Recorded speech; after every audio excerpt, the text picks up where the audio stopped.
apabila isu berkenaan dengan kedaulatan negara kita, terutama sekali isu perihal Sabah ini, yang pun sejak sekian lama sering tergantung kerana ketiadaan ketegasan kerajaan persekutuan dalam mempertahankan. Mereka kalau saban tahun kita selalu dengar tentang ucapan dan laungan yang mengatakan bahawa setiap inci tanah Sabah akan dipertahankan.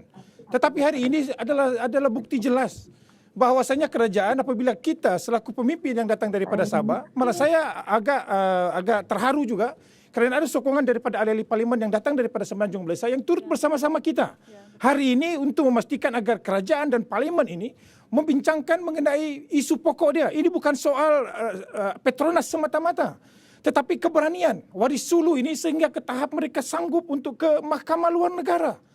Tadi disebut oleh rakan saya, di Parlimen Filipina contohnya dibahas secara terbuka.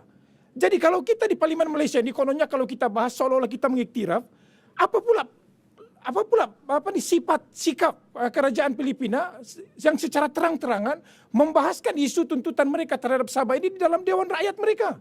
Seolah-olah mereka tidak menghormati hubungan diplomatik di antara Malaysia dengan Filipina. Jadi kalau mereka boleh berani membahaskan isu ini di Dewan terbuka, apa sebab kita pula di Malaysia ini, walhal dari segi sejarah dan perundangan dia, setelah kita merdeka membentuk Malaysia, apa sebab Parlimen Malaysia takut untuk membicarakan dan membahaskan isu ini? Sepatutnya tadi kenapa kita minta untuk dibahaskan, kerana kebetulan ada menteri luar duduk dalam Dewan. Jadi kita ingin tanya kepada menteri luar, kalau kita sentiasa mempengarusikan mesyuarat-mesyuarat di peringkat antarabangsa khususnya, kenapa tidak meletakkan salah satu item di dalam agenda di dalam mesyuarat itu mendesak kerajaan Filipina menggugurkan tuntutan mereka terhadap Malaysia, terhadap Sabah? Kerana jika tidak, ianya sebenarnya sebagai satu pencabulan terhadap kedaulatan negara Malaysia. Ini yang kita mahu sebenarnya. Lihat hari ini di negeri Sabah. Sering kali di dalam parlimen kita bahaskan isu keselamatan Pantai Timur. Sampai hari ini masih curfew. Setelah 7 tahun Pantai Timur Sabah di-curfewkan. Jadi ini banyak berkait rapat kepada komitmen. Kita ingin melihatlah komitmen kerajaan ini dalam sudut keselamatan contohnya. Kalau kita ingat sejarah, apabila Jepun menyerang Amerika Serikat, mereka serang Hawaii dahulu. Hari ini apa dilakukan oleh mereka? Mereka meletakkan Hawaii itu sebagai front base mereka. Meletakkan aset-aset ketenteraan di Hawaii. Jadi kenapa tidak dilakukan di Sabah?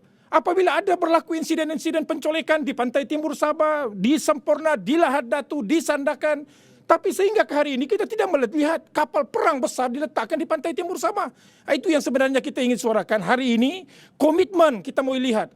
Hari ini rakyat Sabah marah dengan tindakan kerajaan persekutuan. Dan hari yang sama ini untuk makluman para rakan-rakan sidang media, saya dimaklumkan bahawa Dewan Undangan Negeri juga, apabila Ketua Pembangkang Datuk Seri Syafiee mengusulkan isu yang sama, juga ditolak oleh Dewan Undangan Negeri Sabah. Jadi itu yang kita agak sedih dan hairan.